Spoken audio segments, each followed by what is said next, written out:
Bulaklak, ausente. Maria.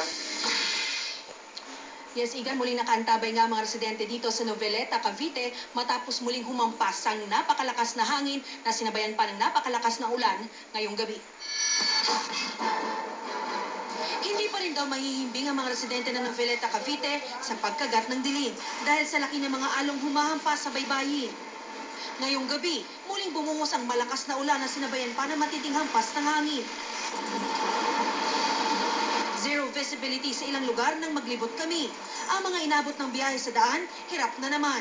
Tuloy rin ang kalbaryo ng 35 pamilya na kagabi pa nasa evacuation center ng Barangay San Rafael 3. May 15 pamilya naman ang nasa evacuation center ng Barangay San Salcedo 2. Hanggang ngayon ay delikado pa raw bumalik sa kanilang tahanan. Sana po tulungan kami para magawa naman po kahit paano bahay namin.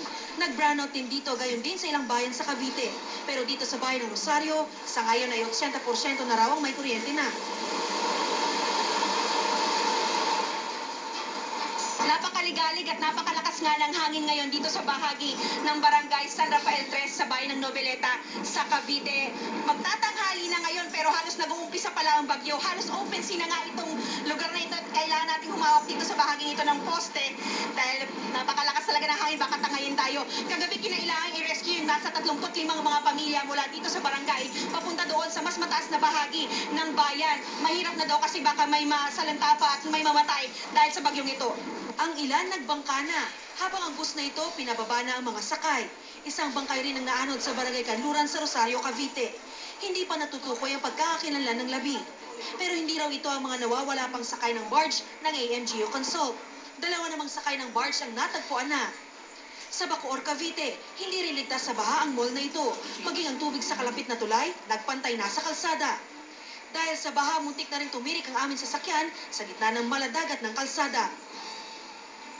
Samantalang Igan, kinumpirma sa atin ngayon ni Mayor Nonong Rica Frente ng Rosario, Cavite na kansilado na ang klase sa lahat ng level sa Rosario, Cavite bukas. Sa ngayon naman nakaalerto ang mga Municipal Risk Reduction and Management Offices ng mga bayan dito sa Cavite para sa napakalakas na ulan na nangyayari sa mga oras na ito. At live mula dito sa Noveleta, Cavite, ako si Maria Bulaklak, ausente, ang inyong saksi.